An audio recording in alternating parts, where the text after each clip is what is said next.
Good to see you this evening. Glad you came out for this. We prepared for, we didn't know how many were going to be here. We prepared for 40, so we don't have quite that. So what we might ask people to do is get tables and just slide them in so we're a little bit closer to each other, but COVID close. Can we do that and not mess up the camera angles? Ben? Okay, so yeah, if y'all don't mind, let's try to get a little closer so we're not all that far apart. We'll have a few more folks showing up, but you know, we're not going to have hundreds. So we'll do a little bit of table sliding. Yeah, about like that, a little bit. Yeah, just get a little closer. So, because we're going to hopefully do some sharing here in just a second. But I want to thank everyone for coming out. I want to thank Liz Shukas for getting our coffee and tea and water and everything like that. And Lisa, there are refreshments over there. There's a table, some memorabilia. You'll see some pictures of some people that haven't changed a bit in 20 years or 30.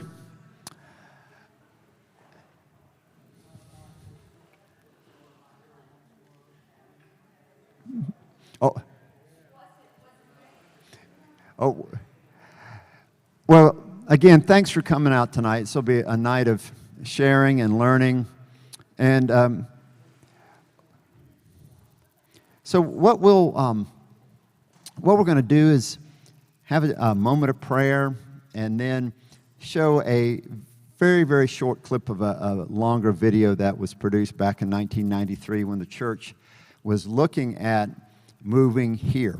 And you'll see a picture of the land and things like that, and a few words being said by some folks.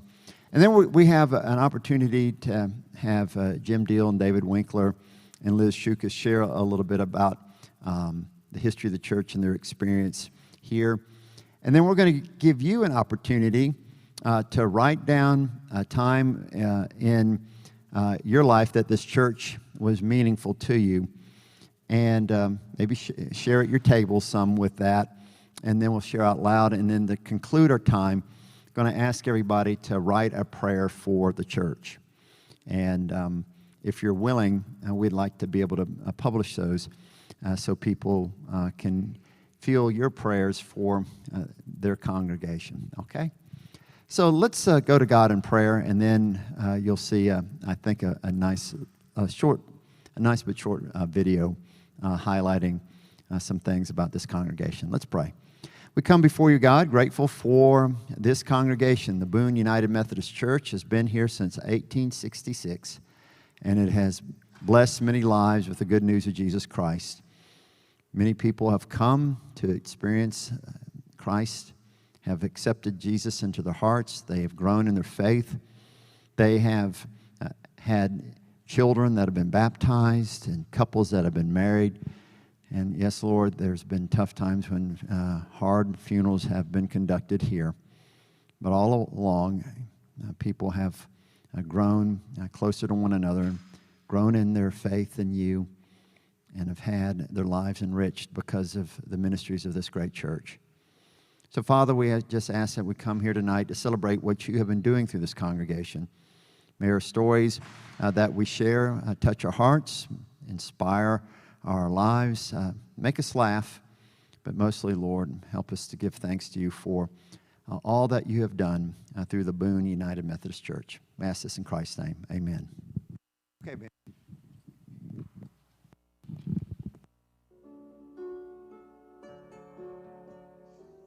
In the northwestern corner of North Carolina, on top of the beautiful Blue Ridge Mountains, there's a congregation of exceptional Christians whom the Lord has richly blessed.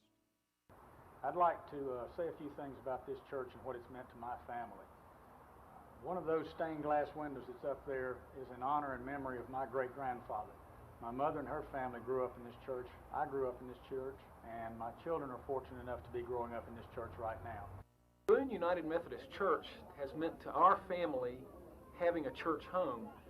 When we first came, it was with Catherine coming to the preschool, and from that point on, we pretty well discovered that this church was a loving, giving, warm church. The people have been wonderful the entire time that we've been here, and that's never changed. It's always been that way. And that's what this church has meant to us. We feel like that is, in and of itself, a pretty special gift that the church offers to the community, because they offered it to us as well. The reason it does this is because it's constantly serving the needs of the people of our community. It has always been there for me in time of need, and it's been there for me in time of great joy. The church is a foundation. It's what we build our lives on. I, for one, am thankful that I've had the opportunity to have such a strong foundation. And I'm very happy for the people that join our church every year that have this same foundation going forward. Amazing grace, how sweet the sound that saved a wretch like me. I once was lost, but now I am found. Was blind, but now I see.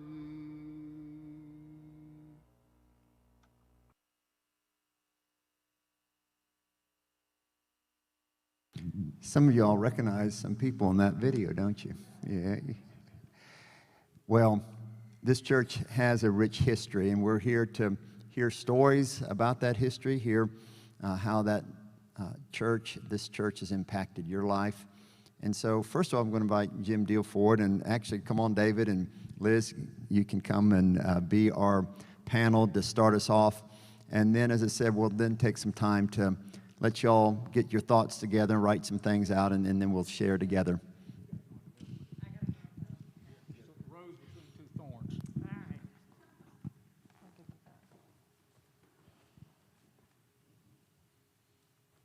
We take these off. Yeah. Jim, go ahead. Well, thank y'all. I don't recognize that fellow up there that had long, dark hair. I got a rather snide comment from Ed asking me about who that guy was with that long, dark hair. It seems like yesterday. It doesn't seem like 28 years ago that we were making that video.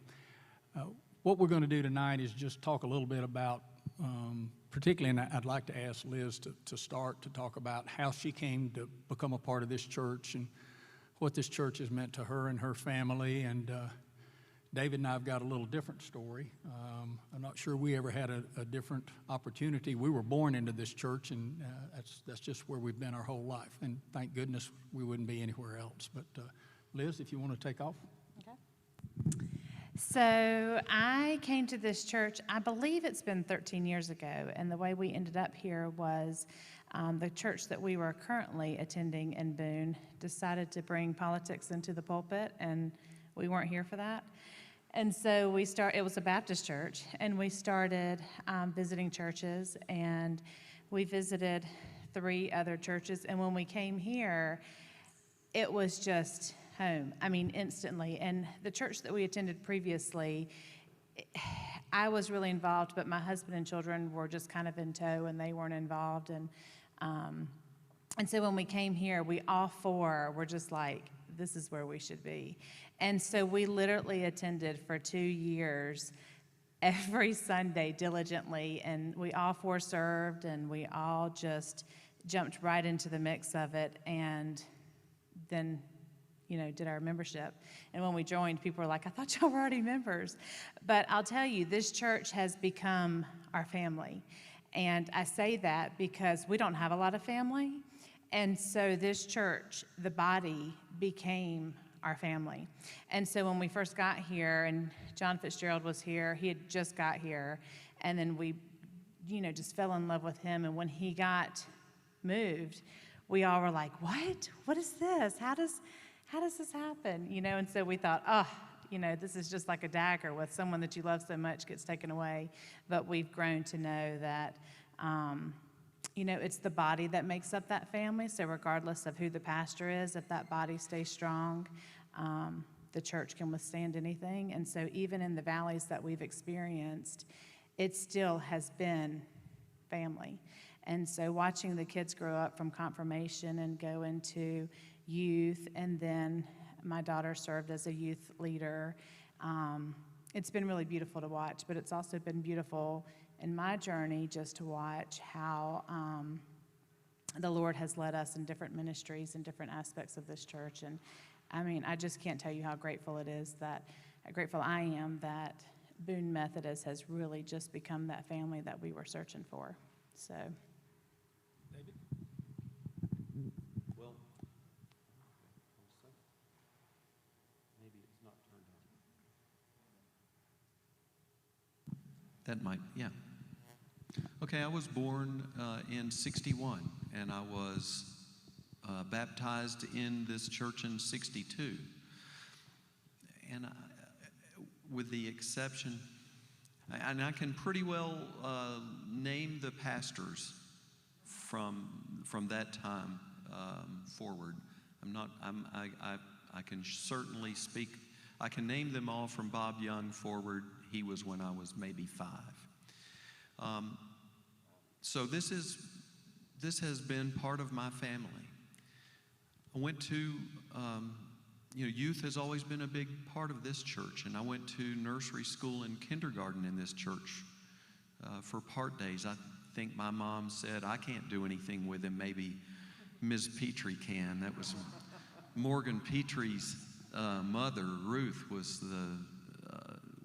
did the preschool for a long time, and then when I moved to school, Earl Petrie, her husband, was I knew where he was in the pew on Sunday and where he was in the principal's office or assistant principal's office Monday through Friday. So the church family and my family, it has always been blurred. There are people, Buck Robbins is someone that many of us know from this church. And you might ask, how did you meet thus and so? Well, Buck and some of the people in the church, I literally don't remember not knowing them. They were, when did you meet your brother? When did you meet your cousin? They're your family, and they've always been there. And that's the way a lot of the people in this church have been. For me, the Deals lived around the corner from us, and they were, I knew where they lived around the corner. I knew where they sat on Sunday morning, right? And that was sort of 2 homes. The youth service, I think it's interesting as it continues. The picture of the Harkins family, wasn't that great? Did it connect with any of you that Catherine Harkins, they came to this church because Catherine Harkins was in the preschool, and she's now head of this preschool? That's pretty awesome. That's part of their family going forward, and that, to me, the church teaches us how to be a family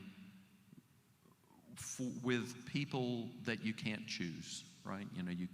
You can't choose your brother, your sister, your aunts and cousins and stuff. But you choose the people here, and the church has always taught us how to be that kind of family. May was my Sunday school teacher back when I was a little guy. Her son, Council, who was in my family, in Marcia's and my wedding, and picture is over there, is another person. When did you meet Council Robbins? I don't know. When were my eyes blue? When did I get this spitting gap between my teeth? I don't know. It's always been there. So there are people that, that to me, the church has always been with us.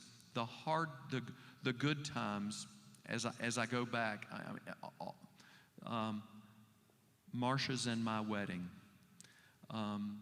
graduations, there was always an acknowledgement here. My grandfather got remarried. That was in the church. There's a church element with all of those good times growing up. My grandmother died, was the first one, member of my family that I knew who died, who took care of us when my grandmother died, when my grandfather died, when my father died, and when my mom died. There was all of those were, we were cared for here. And so the church has been, as Liz said, church has been extended family. And I've been fortunate that, but for 10 years when Marcia and I were living in Chapel Hill in Durham and attending a church in Chapel Hill, yes, I'm a State fan, but I was doing some mission work, going to school or going to church in a Chapel Hill church. But for that, this church has always been my family. Without an option, then when we moved back, there was really no discussion about where we might rejoin. It was come back and rejoin our family here in Boone. Thank y'all. As y'all could tell up there, once upon a time I really did have long dark hair. Yeah.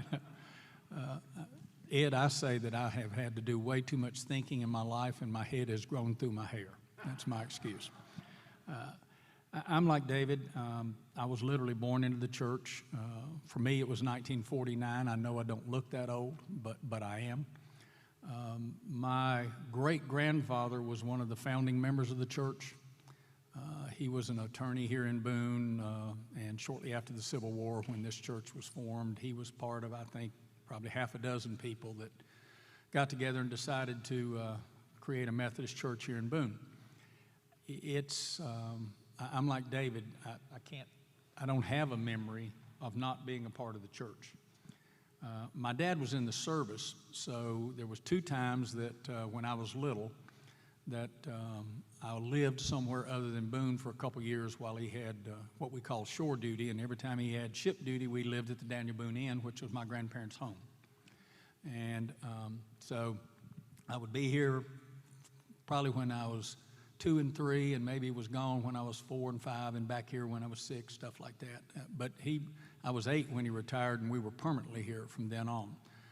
I can remember my first Sunday school teacher was Rosalie Goodnight. For those of you that know about Goodnight Brothers Ham, J.C. Goodnight and his brothers started that company. J.C. Goodnight's wife was Rosalie, and she was teaching the Sunday school class that I started in. I can tell you from at least the early report cards that my mother had for me, I always had trouble being still. I always had trouble not talking. I always had trouble obeying what I was supposed to obey in the time that I was supposed to obey it. So Rosalie Goodnight must have just had infinite patience to put up with me as a little fellow. The thing about this church is that it's not a building, it's people. It's always been people. And when you grew up in Boone in the 1950s and the 1960s like I did, everybody was your parent. So if you were at church and you weren't acting correctly, Ray Derrick might smack me up beside the head, as well as my mom smacked me up beside the head, or my Aunt Miriam would never smack me. She would just say, "Oh, that's okay." So, it's the church was your family. And some of my oldest and dearest friends in the world are people that I grew up in the church with. Bill Dixon, who we all know is one of the rocks of our church, his daughter Linda is the same age I am. And we went all the way through church together. We went through youth together. Gary Meeks, who no longer lives here, Carl Meeks' son, for those of you that knew Carl at the university, he was one of my best friends. We all just grew up in this church together and had an incredible youth group. Actually, when I was in the 8th grade, Joe Miller, famous Joe Miller from Cheap Joe's Art Stuff, artist Joe Miller, was our MYF leader. And Joe had he had gotten out of pharmacy school and he had started working here, so he was our MYF leader. And this is the absolute truth. If I had had a better role model, I would have turned out better. Joe Miller was a prankster then, he's a prankster now, and he is one of our wonderful members of this church and one of the best people I've ever known. His heart is bigger than the sky, and that's the way so many people were. When we had the fire in 1981 and the church burned, you know, that church had been built in 1923 and it burned in 1981. Dr. John Thomas, a saint who we recently had his funeral, was the chancellor of the university. I don't know where we would have gone to have church if John Thomas had not been chancellor. He made what was then called Whitener Hall, which we all know as the old elementary school. He made that available to us for church. And they had the large auditorium there, really large auditorium. So we had a place to have church when we didn't have a building. And we had as much church involvement there as we ever did, because the church is not a building, it's people. I think of Bill Stallard. Some of you may remember Bill Stallard. Bill was the head of our building committee from 1981 to 1984, and we had a lot of struggles. One, we didn't have a lot of money. We had some insurance proceeds, but we were trying to figure out what we could afford as a church. So you've got people like Bill Dixon and Bill Stallard, John Thomas, Bobby Sharp, who you saw up there, who was, as I called him, I said, you know, in my recent memory, there's been two what I call wisdom leaders in this church. And those are people who have just incredible faith but incredible wisdom. Tom Cottingham and Bobby Sharp. Those were the two people that I can say for the last 30 years have been the people that I consider to be our wisdom leaders. And, you know, it's having the opportunity to be around those kind of people. Growing up,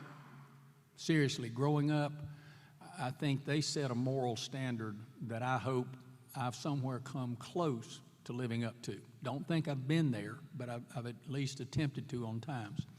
And it's when you're around that kind of person, even when you become an adult and you go through tough times, which every one of us sitting in here has been through tough times, and we'll probably go through tough times again, when you've got people to lean on who have a faith that you know is rock solid and who live that faith, don't just talk it, but live it, and you see that as an example, you say, gosh, I'm going to get through this. I am going to be able to walk with people who are going to help me get through this. And that's what this church has been.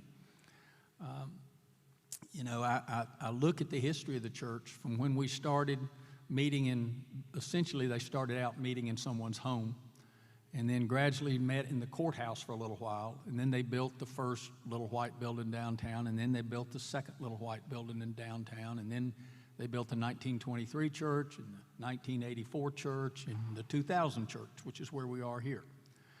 The one constant has been we have had strong people of faith and people who truly care about each other.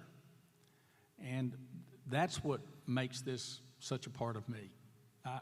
I don't know that I could exist without this church. I really don't. It would be like you're taking out a part of my heart. There were 8 kids in my mom's family. So, the 8 kids would walk from the Daniel Boone Inn up to the church. It's 2 blocks, and they would go to church. And, so that's kind of how our family got started. When Sheila and I got married, and she became a part of the church, and she worked in, as many and most all of you have done, either in this youth program or in that youth program or in Bible studies, in the summer activities. It's just been a part of our family for as long as we've been together. And it'll be a part of my family as long as I'm here, and I'm going to be planted right over there next to that wall. So it's going to be a part of me, and I'm going to be a part of it as long as we're here. So one of the things I'm going to be doing when I'm in that columbarium is I'm going to be making sure that we're still focused on what this church means. So if you hear some walls rattling or some windows rattling or something, you might know what's going on. It's either that or Sheila's going to be slapping me upside the head or something or other. But anyway, I'm privileged that I was born into this church. Many of you, as Liz just said, chose to be here, which is another type of privilege. I still remember Vern's first Sunday. I remember he said, I have a passion for Christ, and I have a passion for youth. And I leaned over and I told Marcia, when I was his age, I had a passion for youth too. And Vern might describe how he was attired that day when he first came to the church. And some of our older members, I looked around and I said, this is going to be interesting. And as many of our leaders through the years have done, kind of rocked our boat a little bit, which we need our boat to be rocked a little bit every now and then. We get too comfortable, we get too set in our ways, we think we've got everything figured out. We need people to challenge us. And I think that the Methodist system of rotating people in and out does an amazing job of that, and it's an infuriating job of that also at times.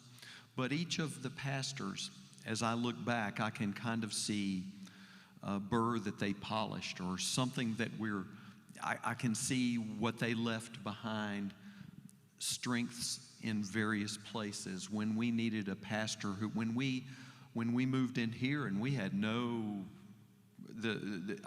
can't imagine the difference of moving from a little place where we had no grass to cut virtually to this spot. And Ron Smith, who was really good at procedures and processes and things like that. And that was just what we needed at that time. And so as I think back, as long as I've really been awake through church or paying attention and not coloring, I can kind of say, well, that person did a nice job of this, and we have this asset to show for it. And we have sent some people, my youth pastor, Jan Britton, is now head pastor and has been for a long time in Williamson's Chapel, I guess, in Mooresville. So we've sent people forward, and they've done great things. Michael Brown moved on from here, has done great things. It's nice to know that we send people forth from here. We might wish we could hold on to them a little longer, but they leave a piece of them behind us too. Ed, we're hoping you and Alicia are going to stay for a while, though. We don't want you to move on. We want you to stay for a while. I've had it with that. and for those of you who weren't here, we sort of called the, bless her heart, the what was the person's name from the district who was here for the Amy Coles? Yeah, we sort of called her on the carpet for it. I said, I can't say forever, but I can say since 1960 we've never had anybody here longer than 4 or 5 years. I think someone said maybe Ron Smith was here for 7. So I mean, but that's that's not forever, but it's a big chunk of it. Yeah. So maybe that won't happen this time, and it's not. There might be a different focus from the district and from the North Carolina church, she said. And you'll appreciate, Ed, that in North Carolina, basketball is what matters. Now, if you go back to Alabama, you can talk about football. As is evident in North Carolina, we don't play a whole lot of football except Appalachian State. But basketball is what matters. We can talk for a long time about this church and what it's meant to us. And I think about back there, right after we moved in this church, we were building a wall. And there were a bunch of men in the church building a wall because we were building a retaining wall back there. And I remember Bob Dunnigan on his hands and knees crawling across there, making sure that we had stuff leveled out, And I have so many pictures of scenes like that where people, many of whom are gone now, I remember watching Bill Stallard mow the yard, because the Methodist men always mowed the yard at the old church. And I can remember Bill Dixon mowing the yard, and several other men that in the church that were such leaders, mowing the grass. And these were busy people that were working, but there was always time for the church for them. So I think that's the blessing that we have here, is the people that we've had in the church, the people that have led us to where we are now in the church, and the people that we've got in the church right now. We've been blessed to have had a phenomenal youth program. A lot of those youth are now leaders of our preschool and serving in various other roles in the church. And I guess the biggest joy that I get is seeing the new families come into the church with the young people, and watching how exciting they are, which is, Pat, this lady, when we have these family life dinners and we have these things and I'm seeing the kids run around in the yard and playing, it just doesn't get any better than that. If you can't experience joy when that's going on, even if you're chasing one of my kids around, which we did, that's just as good as it gets. That is the spirit in you. That's the joy that Christ talks about in our lives, being able to experience that and watch that. And last thing I'll say, my Aunt Miriam, who was, of the 8 kids, she was the one born right before my mother. So she was always like a second grandmother to our kids. And my mom, after she retired from teaching, my dad was retired, they would go to Florida in the wintertime, and my Aunt Miriam didn't. She had lived in Florida for years, so she stayed up here. So my Aunt Miriam was my babysitter, and our babysitter a lot for our kids. And Aunt Miriam loved family life dinners. It was literally the highlight of her life at that point in time. Her husband had died when she was young, like in her 20s or early 30s. And she had raised 3 kids, and she was a school teacher, kindergarten teacher who had retired. But always, when we had a family life dinner, Miriam wanted to be here. She loved it. And there's one picture in my mind. It's really, we had been to a movie or something or another, and we had 2 kids then, Tucker and Tyler. And Sheila and I came in to get them at Miriam's house, and Miriam was sound asleep sitting on the couch. And one of my children was sound asleep on this side, and the other child was sound asleep on that side, and it's one of the best pictures I will ever take with me wherever I go, because it's right up here. And I've got a picture of a family life dinner here, and I think it's the last one my Aunt Miriam came to. And I've got a picture of her sitting right about over there and watching the joy on her face as she was watching what was going on. I mean, this is just a special place, and it's blessed all of us, and it'll bless a whole lot more people. I'll tell one more embarrassing story on myself.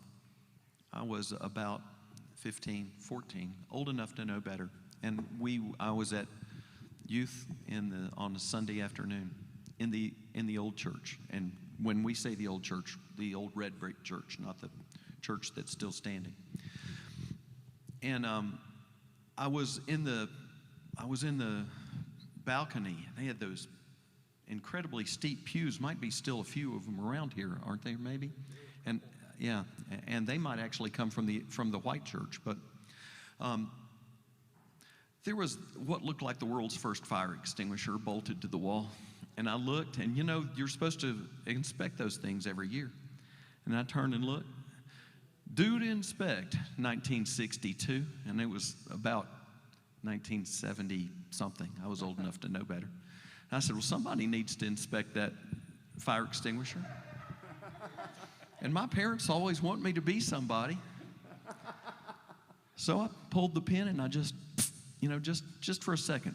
Did you know that not all those old fire extinguishers shut back off when you release them? So I discharged an entire fire extinguisher in the balcony of that church. And it was a little warm when I got home, too. But that must have been God telling me something, because that church burned down, right? So I was just, in my mind now, that was just preventive treatment. That was not my error. It was my prescience and awareness. So anyway, things like that happen, and you never forget them, no matter how hard you try. And our church can be that way. Well, thank each of you for sharing. I do have a couple questions, though. Jim, you mentioned Tom Cottingham and Bobby Sharp, and you called them wisdom leaders. What made them that in your mind? Well, first, they had an incredible faith, and they had a unique way of showing the faith rather than talking about the faith. Secondly, we had for years here, we had a men's Bible study. And that men's Bible study would meet on Saturday morning at 7 o'clock upstairs in the 200 wing. And Bobby Sharp attended, Tom Cottingham attended, several other people attended. It was an eclectic group. We had some people who were really conservative in their thought. We had some people who were probably pretty liberal in their thought, and we had some people in between, but it was just great discussion. So we would be talking about this section in the study Bible that we were using or whatever, and we would talk and we would talk and we'd talk, and we'd talk for 30 or 40 minutes, and then Tom Cottingham or Bobby Sharp would quietly say something. And it was just like, whoa, they've brought it all into clarity for us. It's just such a simple way of looking at something. Why didn't I think of that?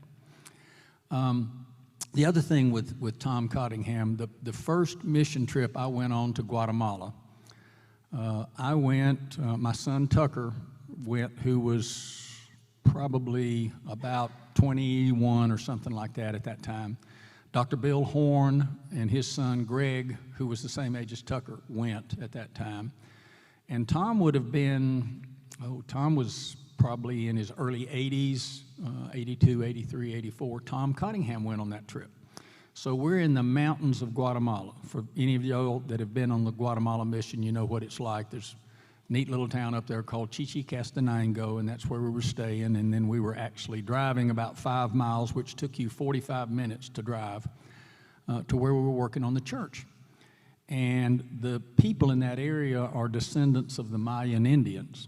So they speak an Indian dialect. They don't speak Spanish. Greg Horn had been a foreign exchange student and was very fluent in Spanish. Tom Cottingham didn't speak Spanish at all, and certainly didn't speak the Indian dialect. Quiche, I think is what it was the dialect they spoke. So we're all working, laying rock and stuff like that, and Tom is sitting on a bench and surrounded by probably 25 little Mayan descendant children ranging in age probably from 3 or 4 to 8 or 10. And Tom's talking to them, and he talked to them for hours in English. And they were mesmerized. They were sitting there watching him talking about whatever he was talking to them about in English, and the rest of us are over there working. And Dale Carter, we couldn't cut the block, so we had gone somewhere and managed to find a saw that we could cut the block, and Dale Carter had a handkerchief across his face because he was cutting the block, and he looked like a ghost. He was covered in white powder, and when he took that mask off, then you could see his skin, and then he had white all around here and stuff. But Tom Cottingham is sitting on that bench surrounded by those children, and he's just talking.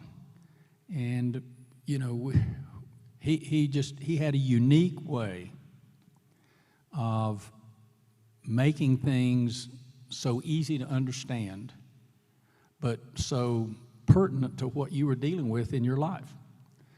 Bobby Sharp, as I hope most of y'all may know, or, you know, before Bobby moved, Bobby was at the university, and Bobby had been to divinity school and was extremely knowledgeable, as well as just being such, and both of them, Tom and Bobby, were just good, kind, decent people. But whenever they spoke, you know, it's like, I'm hearing the word from on high here. I'm hearing about as good as I can hear it from somebody that really knows what they're talking about. So, you know, we were at the old church trying to decide whether we're going to come out here or not. And it, you know, for those of us that were part of the church then, it was a struggle. Yeah, it was a struggle. And, you know, in the early 90s, we had bought the property out here. And the only way we bought the property out here, we had some kids who had grown up in the church who gave us some stock in a company they started called Cree Research. And the stock took off, so when we sold it, we had the money to buy the land. But we certainly didn't have the money to pay for the building. And we had people that said, well, we don't need to move. And we had people that said, yeah, we need to move. So we didn't start off with everybody in lockstep. And we had, I don't know, 3 or 4 or 5 different meetings over a course of a couple years. And we're standing up there, and I can still see it. I was kind of up near the front, and as from the pulpit on the left-hand side of the church, about halfway back, Tom Cottingham was sitting there. And we had had this discussion, and we'd gone on, and it wasn't acrimonious, but you could tell there was a lot of dissension. And Tom stood up, and Tom spoke for about 5 or 10 minutes. And you could just see everybody just, all of a sudden, we started figuring out how we could come together instead of coming apart. And it was a direct result of not just the respect we all had for Tom, but the how wise he was in what he was saying to us at a time that we needed to hear what he was saying. And, you know, I'm convinced that God put Tom Cottingham right there at that point in time because he's what Boone United Methodist Church needed. And those leaders we've had from the beginning of this church. And those leaders, I believe, we will have as long as this church exists. And many of them are some of your children and probably some of your grandchildren that will be the leaders of the future. So, right person, right time, that God gave us the gift of having them here. Well, thank you, Jim. You answered a question that I was going to talk about the move here, but we have someone back there with a question, so I'll bring the mic to him. I wanted to add one thing to what Jim said about Tom Cottingham and his wisdom was an example of his Christian compassion. He was personal friends with every homeless person in Boone, and in the wintertime, he and his wife Farah housed homeless people in the basement of their homes so that they wouldn't have to be out in the severe weather conditions. That was the kind of Christian he was.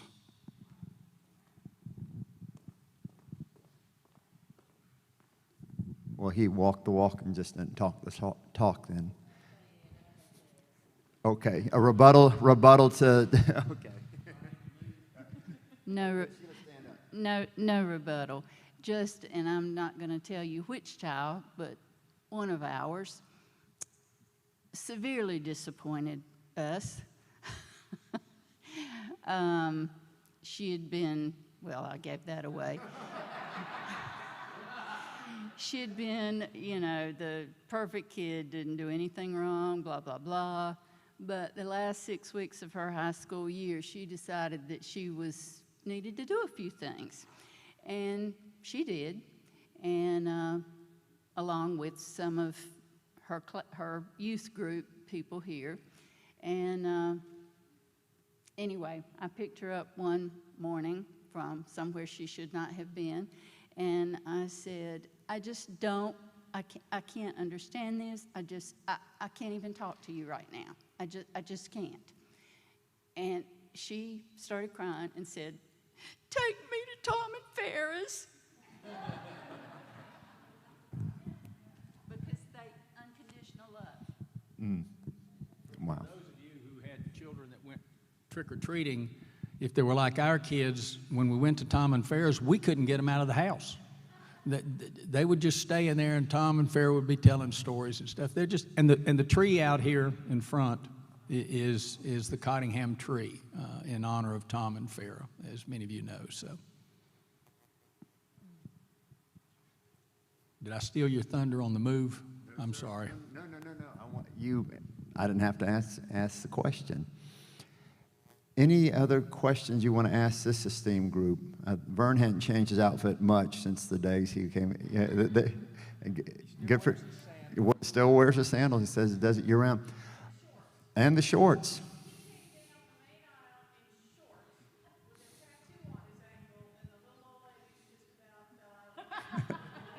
As we said, the blue-haired ladies, we thought they were going to fall over. Oh, absolutely. What I would like for you to do is to take a moment to write down a time when this church has meant something to you. It could be a tough time in your life, could be when you were here and there's a special presentation, some music, something that really touched your life. Just take some time to write that down. And we're going to ask you all, if you would, just share some so people in TV land can see that. I know it's going to be a little bit of a blank time for those watching if we have people on Facebook watching us right now.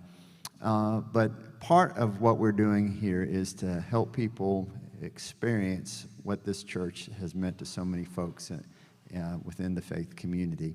I want to thank each one of you for braving being in the spotlight. So I invite you to do that too, so you can share a little bit, and then we'll go from there. So yeah, just take a moment.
I chased you into the light. Yeah, I stayed there to see myself pure. All the ashes and scars, they pale in comparison to yours. There were footprints the size of the universe. There were fortunes that no one could earn. So I chased you farther still.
Got some folks still writing. That's great, but keep writing. Is anyone willing to share Something? Okay. I'm gonna be the guy like Bob Barker. Remember him from The Price is Right? I'm gonna run down with the microphone, and she said you have to kiss me. No, I'll put a mask on real quick for that. Okay, but yes, stand up and just share. Thank you for putting this together. This is really special. And I wanted to share something from that relates to the earliest history of this church and to the occasion upon which Karen and I moved to Boone and decided to join this church. And bear with me, this takes a little bit of background for this to all make sense. But my mother's family has deep roots in this county, going back to the mid-1700s when they first arrived here from Pennsylvania and Mocksville, and then headed up the mountain. And much later, my great-grandfather, James Hervey Taylor, who was a Civil War vet and who Jim and I believe our great-grandfathers may have fought together in the Watauga militia in the Civil War, but he was born in 1831. My grandfather, his son, L.L. Taylor, was 47 years old when my mother was born, and that was in 1913 in a little cabin out on the Roby Green Road, which is still owned by some of my cousins. My grandfather and great-grandfather were founders of the Fairview Methodist Church, which used to be on the Ridge Road out in the Green Valley community. Some of you that know that area of the county might be familiar with the Fairview Methodist Church. The Bethelview Methodist Church, which still is a functioning congregation. The Fairview Church that my grandfather and great-grandfather literally helped to build is no longer there, but the cemetery is there. And my grandfather and grandmother, my great-grandfather and great-grandmother, and several other of our relatives are buried in that cemetery. So moving on, Karen and I moved here in 1985 from Radford, Virginia, where we had been Lutherans. We had met at a Lutheran college, Lenore Ryan. Even though I'd grown up a Methodist, I quickly acquiesced to her desire to be a Lutheran. But when we got here, we were exploring churches immediately upon arrival, literally within the first week or two after getting here. And we discovered with young children that the little small local Lutheran church didn't have much of a youth program, and a quality youth program was of major importance to us as to where we decided to join. And we came to this church, about the third church we visited, and George Thompson was the pastor. And it didn't take more than one sermon to know that this man was special, and that his belief in Christ was infectious, and that this was where we belonged. And that was one of those God moments for us that we just felt a need to join this church. So moving on, I believe it was 1991, the church celebrated its 125th anniversary in what's now the Church and Center for the Visual Arts on campus at ASU. And there was very little in the way of artifacts of church history at the 125th anniversary celebration because of the fire in 1981 had destroyed most of those church records.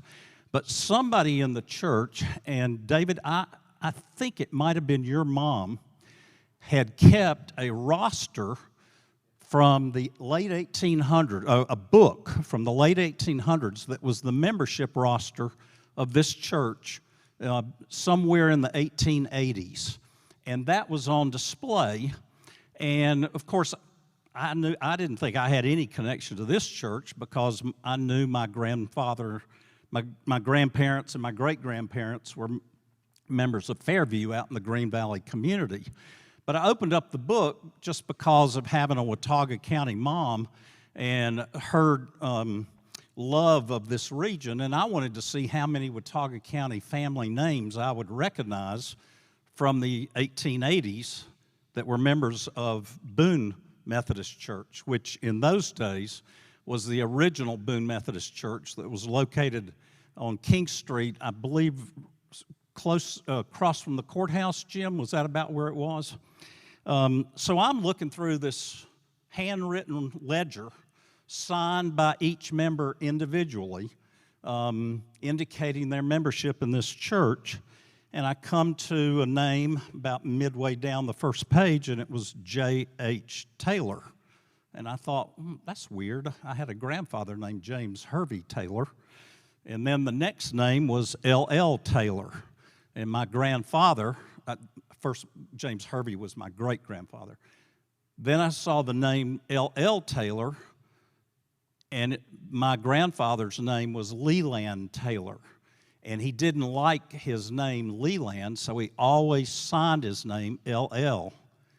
And the next name on the list was Hoy Taylor, who was my mother's oldest half-brother.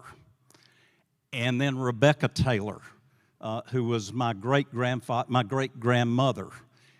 And so I had this moment standing in the Family Life Center of the old church, where I was just overcome with emotion that we have joined the church where my grandfather and grandmother and great-grandfather and great-grandmother were original members back in the 1800s.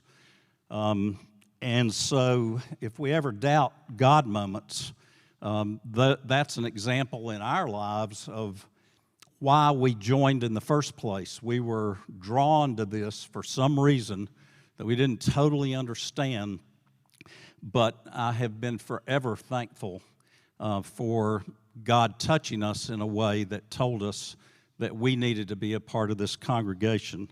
And to all of you here and all of the others that have gone before us and who are members that just aren't here tonight, it's been an incredible experience in our lives, and an enriching, powerful experience to be a part of this church and to have found out that my great-grandparents and grandparents were both members here.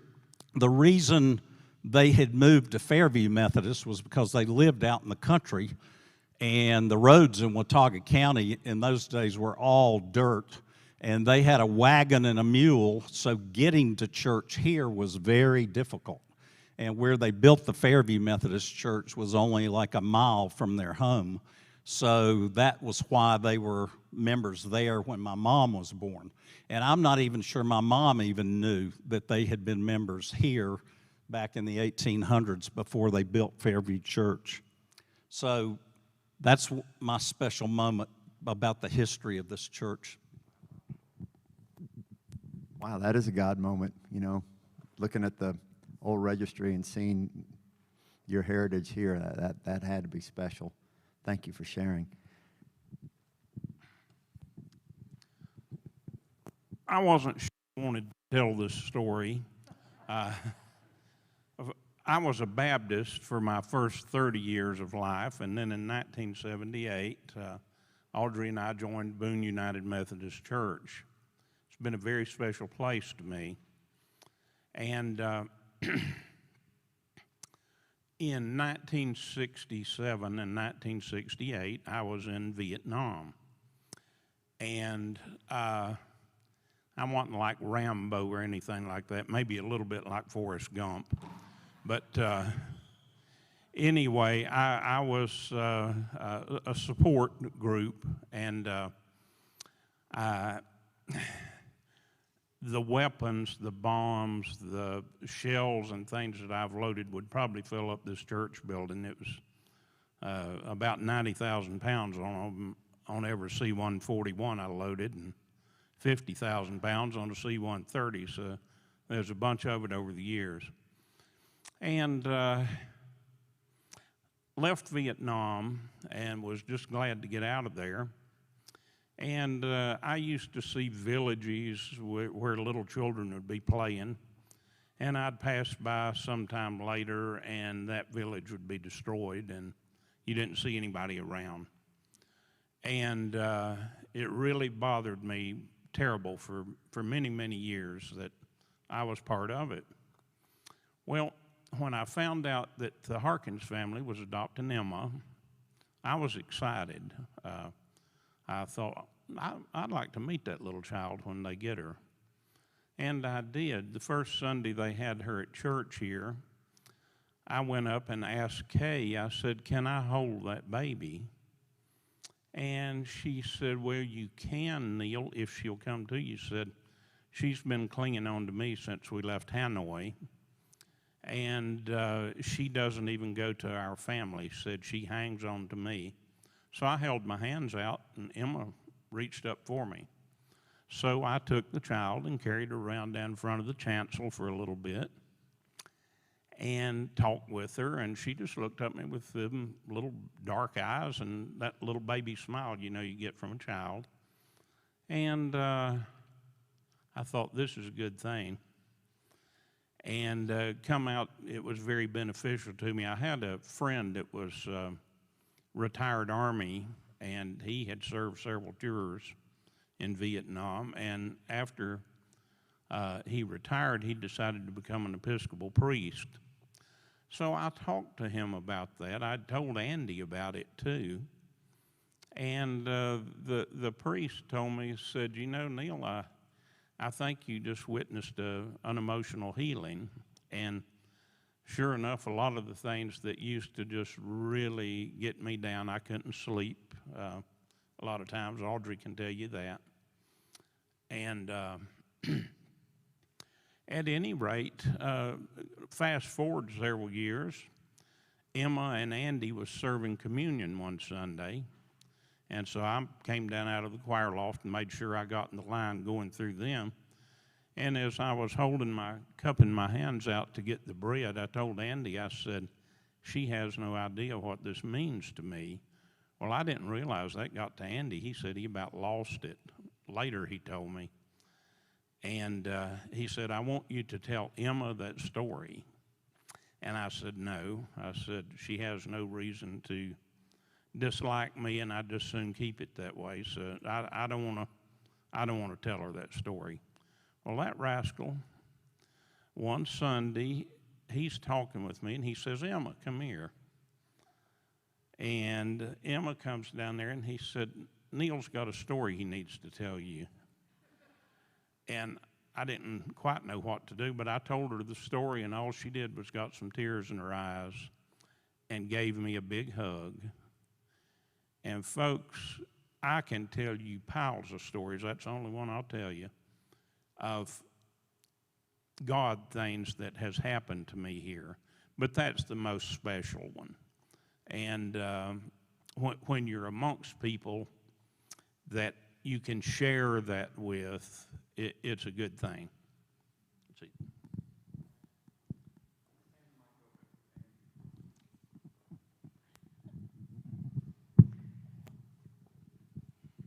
From everyone's description, you would think that this church was all male, quite frankly. And I know it wasn't. I remember Ruth Petrie. She ran the missions committee for years. And Ruth was this idea person. She would come up with this brilliant idea and put it into motion and then find the people to run it. Well, she started the preschool, as you said. I remember when she decided that Boone needed some kind of recycling program.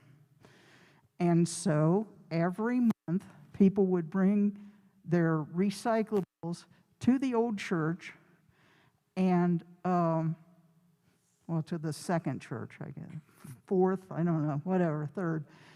And we would sort it, get it to the dump. The dump would pay us a little bit of money, and we would take that money, it was $20 a month or something, but there was a new organization started by 2 Methodist ministers up in Virginia called the Society of St. Andrew, and they do the recycling all over the United States now.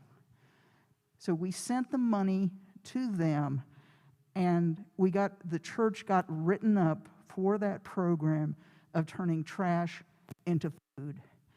And it was all Ruth. But Ruth was very good at finding people, and I was the person she found, so I ran that program for several years. But Ruth was just this dynamo, and she had her fingers in all kinds of pies. So that's all.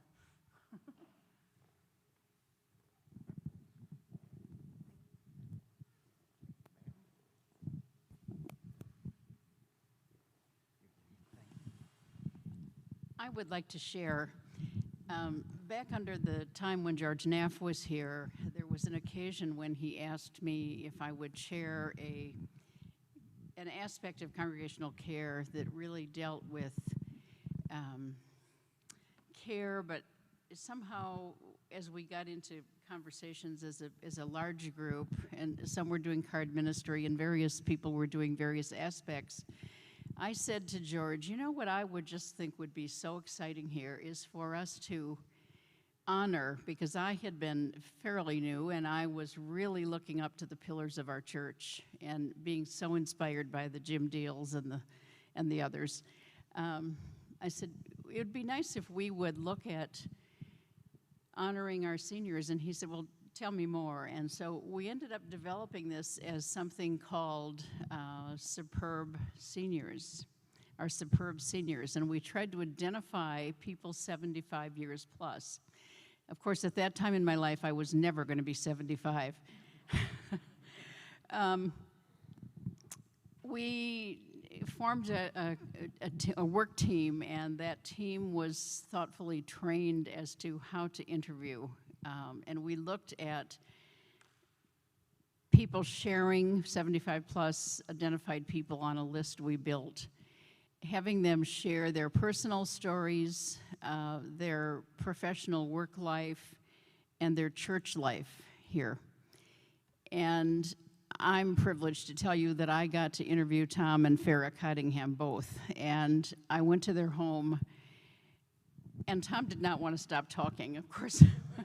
We had a man from the university that was willing to do all of the videotaping at no cost, and so we ran these interviews for about 45 minutes each, and we had about half a dozen people that we really completed. And then, you know, what happens ultimately, and this would be a great thing to pick up on again, but what happened finally is that you'd say, okay, now we meet as a committee, and 3 or 4 of the 10 would be there, and pretty soon it just sort of fell apart. We just didn't get enough people to go out to interview. You know, it wasn't like COVID exactly where you couldn't get there, but it lost its impetus. But we do have, as a matter of record, the Joyce Mayo and the Cottinghams and several other people from the church. And it was a wonderful chance to listen to their commitment to their marriage, to their family, and most of all to the church. It's a beautiful thing, and I have a feeling that the church office or somebody has those videos that we have, because I know there was reference made when we had memorial service for Tom Cottingham, and there were references to that interview. So that was a really joy moment for all of us who worked on that.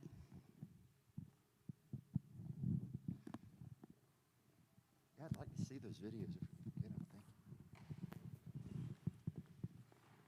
Thank you. There's no doubt you know what I'm going to talk about.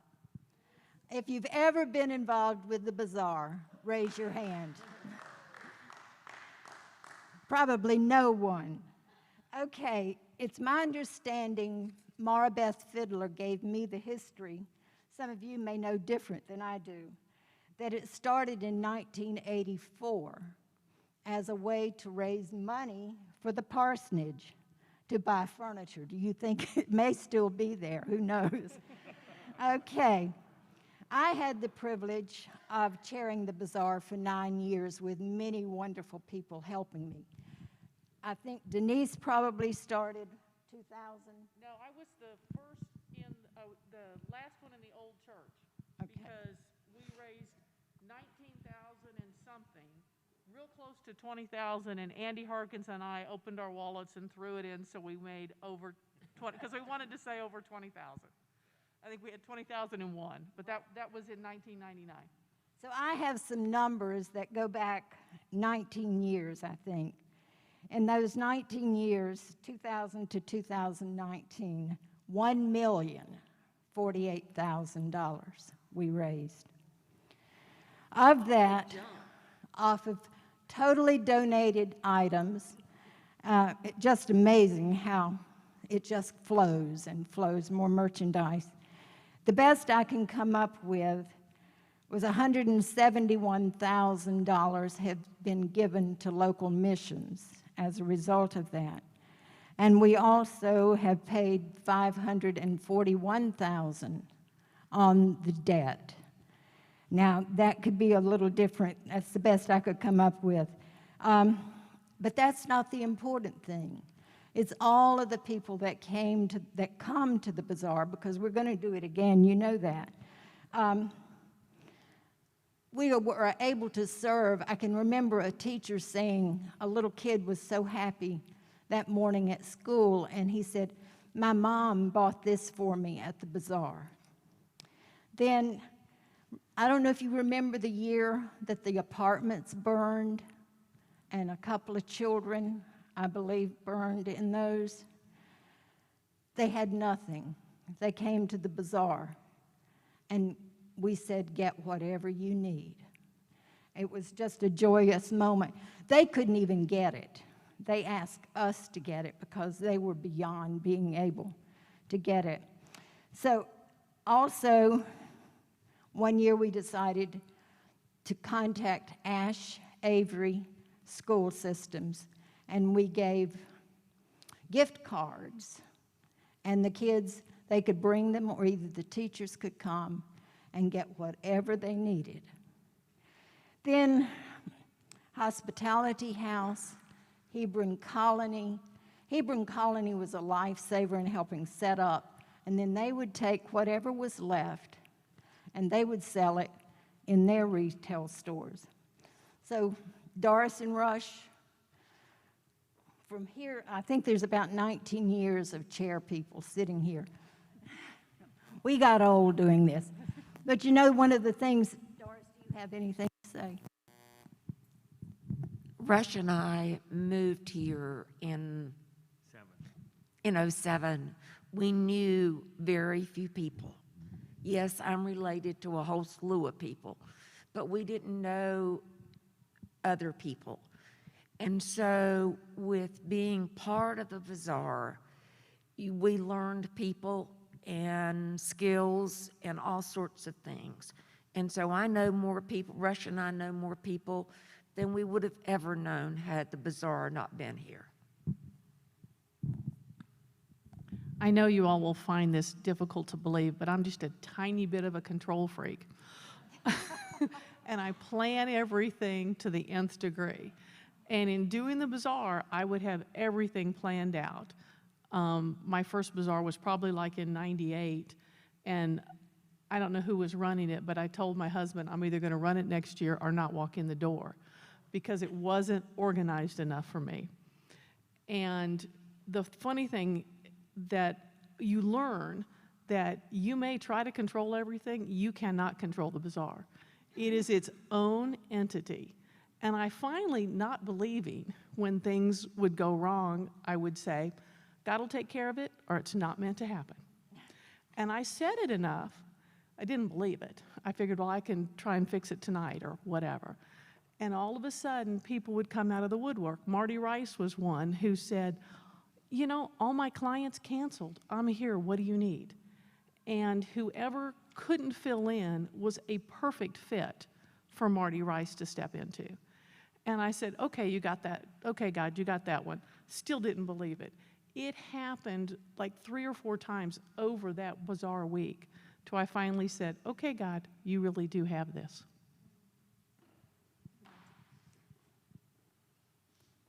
Anyone else have anything?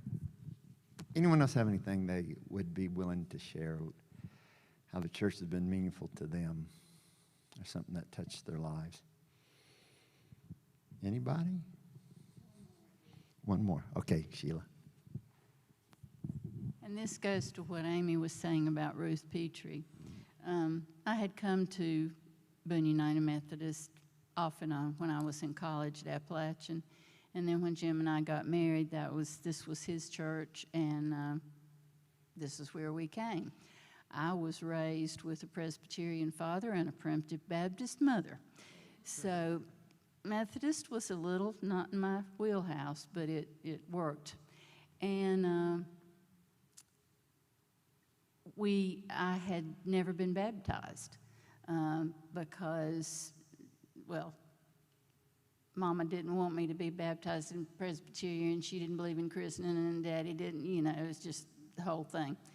So I had never been baptized. And in 1979, we had Tucker, and I didn't come to church for a few Sundays, and then, I don't know, he was maybe 3 weeks old, and I was so exhausted. And I couldn't wait to come to church and give him to somebody in the nursery so that I could sit down.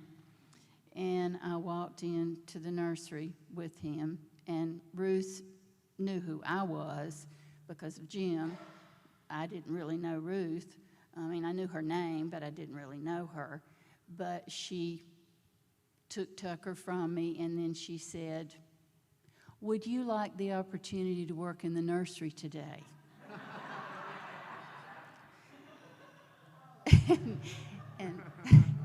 and so from that point on, this church was my family. And George Thompson baptized me and Tucker and Tyler on our first Sunday in the new church after the fire. So it's my family. It's gotten me through cancer several times, our youngest daughter in a bad car accident, my father's death and mother's death. I mean, Jim's family, this is my church. And, hope you stay, Ed, but preachers come and go, but this is my church. Amen. And I will stay here. That's a good word. Vern?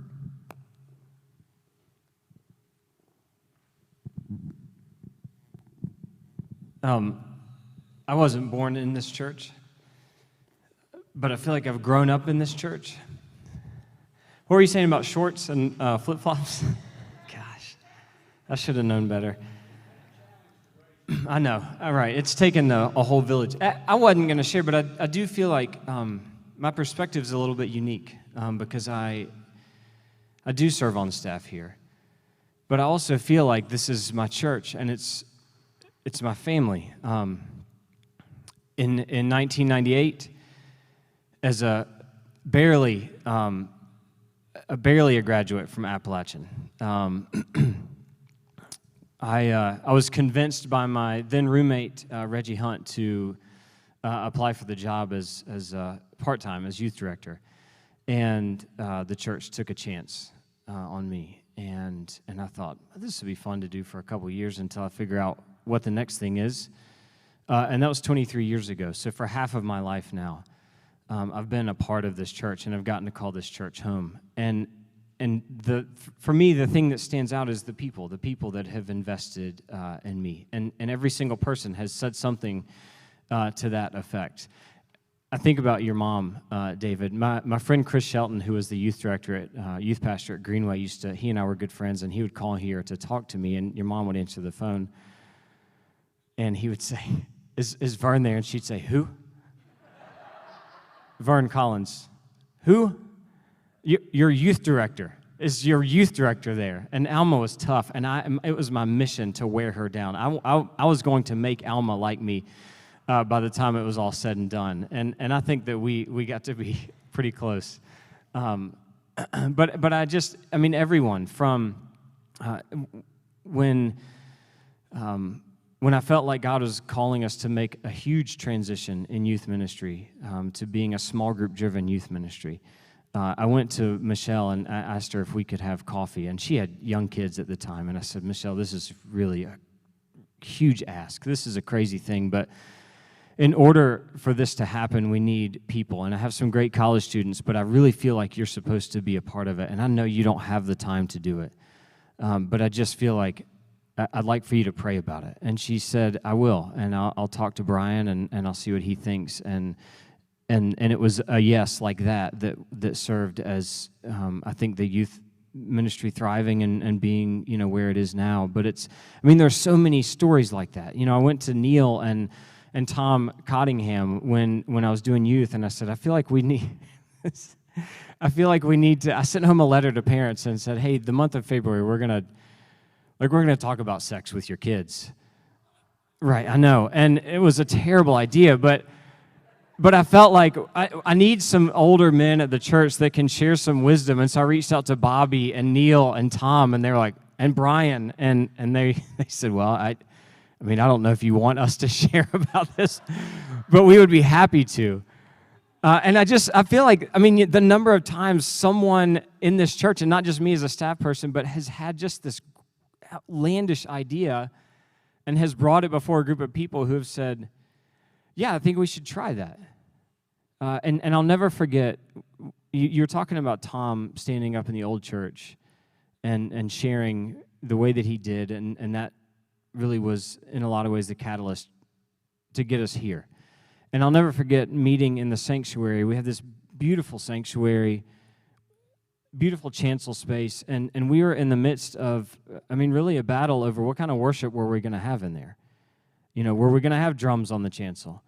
And it was a room full of people, and people had very strong opinions about what worship should be like. And I remember Tom, from entering the back doors and in his coveralls, shuffling down to the front and taking the mic and saying, this is not the hardest thing we have faced. We've gotten through everything that we've faced. And maybe we need to focus on, what's really at stake here. And the way that we worship is maybe not the most important thing.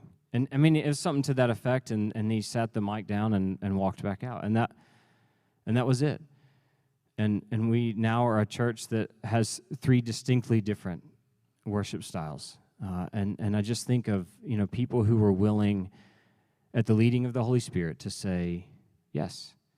And I'm a product of that. And now I get to raise my kids in a church where that is true. And my wife and I have benefited so much from the investment of people in this church. So I'm so grateful to have gotten to serve on staff here, but more importantly, I'm thankful for a place that has been a part of me growing up and raising a family here. So thanks. Amen, Vernon. Thank you.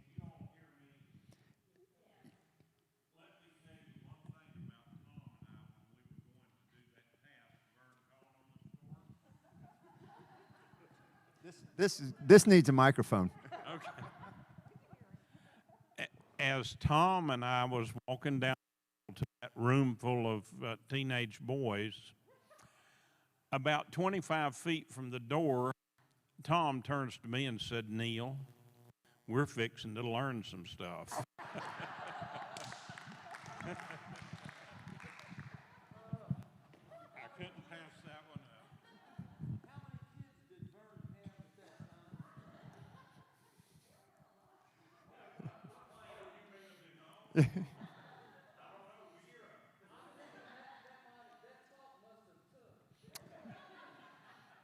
It must have. Well, we have gone for a while here, and what great memories and laughter and people sharing from their heart what this church has meant. I love what you said, that Tom Cunningham is still saying to us, we've been through tougher things than what we've been through with these masks on and some of the other challenges that this congregation's been facing the last few years. That should give us hope, the voices from the past speaking into our present will lead us into the future. And so we can hold on to that. I was going to ask everyone to take time to write a prayer, and we would maybe talk about those tonight, but the hour's getting late. So I'm going to challenge you all, and you can take more time now, and maybe write it on your computer, because I know I do better when I'm sitting in front of a keyboard writing something. But I'm going to challenge you all to write a prayer for your church, and then email it to me. And if you would give me permission, or give us permission to let people in the church see that as we go into this time of where we're looking at our commitment to God and to this church.